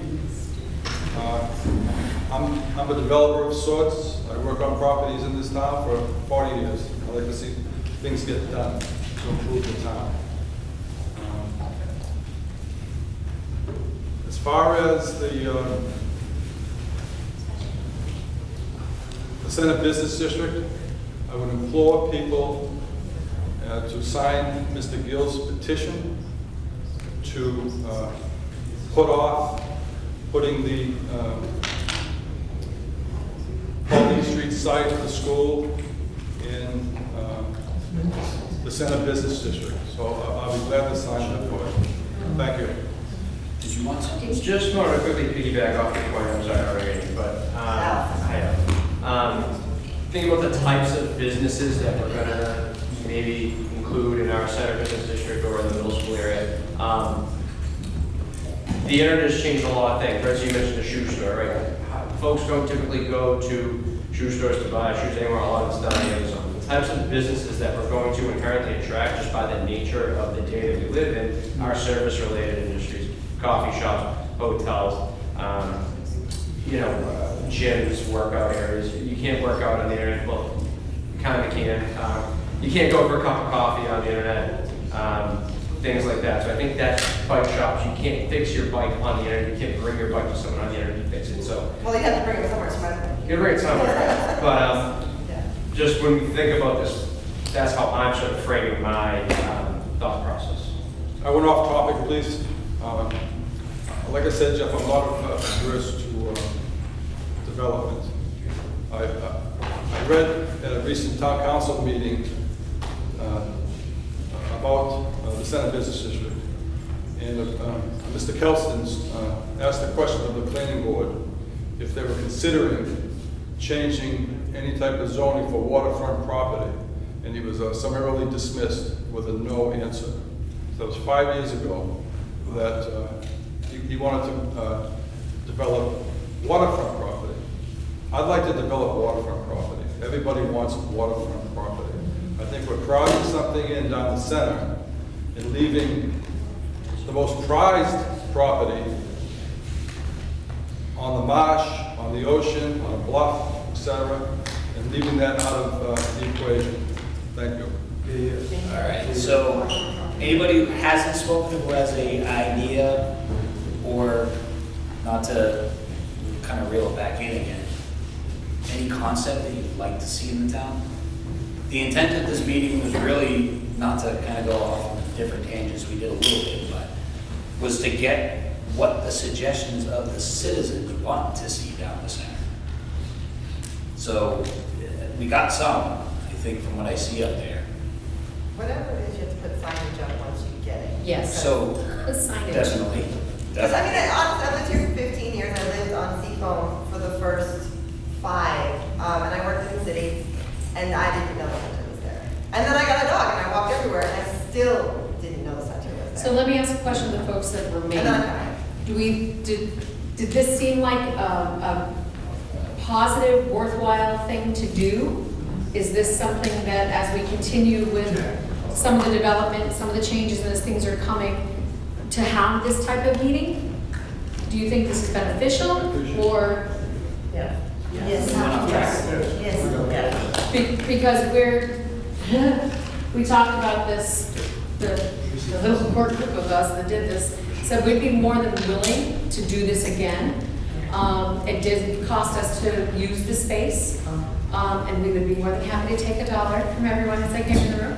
But we'll do it again at the next step of the next thing. And we did create a Facebook page that is going to stay up on Facebook, specifically for Winthrop visioning and sharing. So ideas, as we see them, we're going to take them from wherever, and now that they have the Zen City thing, city town hall, we'll get some of those as well. But if you think this is worthwhile, we can do it again on the next phase of wherever we are in the process. For whatever it's worth, and maybe because of the attentiveness of our new town manager, Russell Faison, they have been filtered up through town councilors enough, but the fact that, this Zen system of recognizing resident inputs on various social media sources and bringing it back into effect within the town council, I think is brilliant. That is opening up a channel of communication that was not there before. A lot of people that on the airport hazards committee, for example, totally feel overlooked, okay, and they're pounded all the time, and they're making very valid comments. Same thing with the Citizens for Responsible Development Facebook site and the open discussion site. There are a lot of valuable things that can be synthesized and be absorbed and be addressed and put to work, with the town council. I mean, representing us, representing the residents that are basically taxpayers paying for all this stuff, we would expect that we'd get some positive direction for bringing this town together. Getting the visioning process done and being able to think about the entire town, including all the various components, the pieces of the puzzle that are represented by the neighborhoods, and having them under the banner of, Winthrop as a destination by the sea that's going to bring people in, because there's so much going on, there's so much worthwhile to warrant a visit to Winthrop, to be here and live in Winthrop. Those are the kinds of things that we need to promote, and that drives everything else in terms of the imagination of projects that we can accomplish. So one thing I just want to touch on is my input for the citizen for this, is that I'm open to what the majority wants. Because in the end, no matter what goes there, we all have to live with it, right? So we can have the 1%ers who say, no, it has to be this. Yeah. You know what? Maybe that's not what the town wants for the vision. Okay? You have the next portion, maybe 10% that says, no, you know what? It needs to be a public land use only. Well, I'm not on board with that, that's only 10% of the town. Then you got 50% of the town that says, you know what, we want a hotel.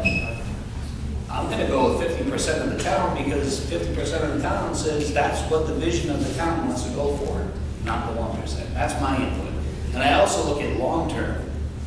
How is it gonna affect the taxpayers of the town long-term? What is it gonna cost us out of our pockets for whatever goes there?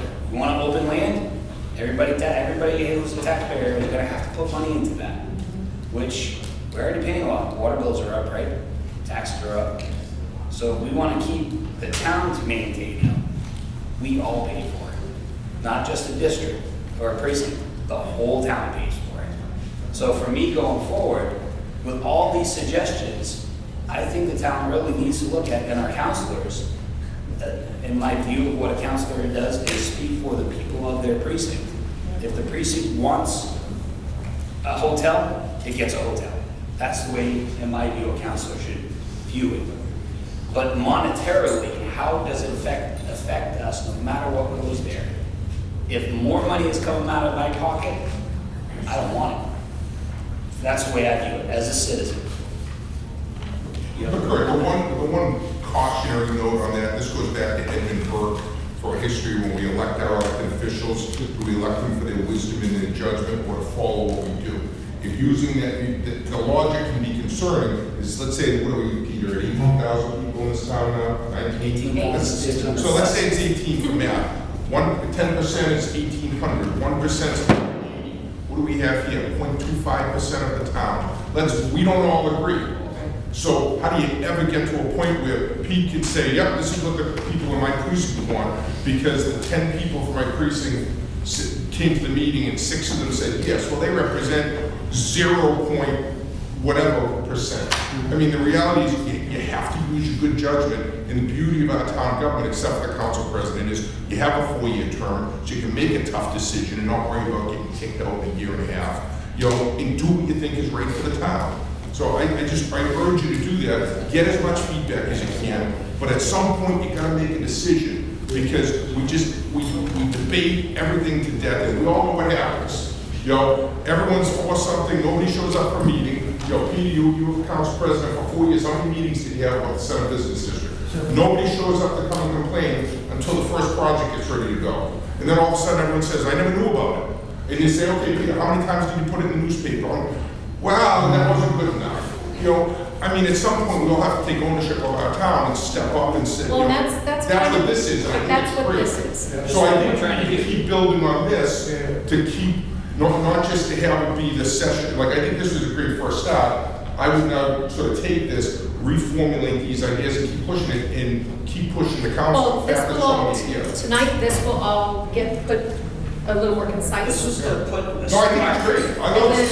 Ignite the spark back into the community and the citizens. Right. And one thing Try I to think get that going. I know we wanted to wrap up, I just really think that a lot of the councils, some of our new councilors that are coming on, are also feeding the energy of the existing councilors a little bit, who want more people involved, who want people to speak up.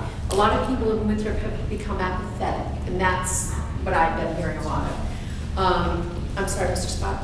Yeah, I just, it was voted in the town council to, I think it was $30,000 to have a consultant moderate a modified Center Business District. What's the status of that? They did it, we got it at a meeting.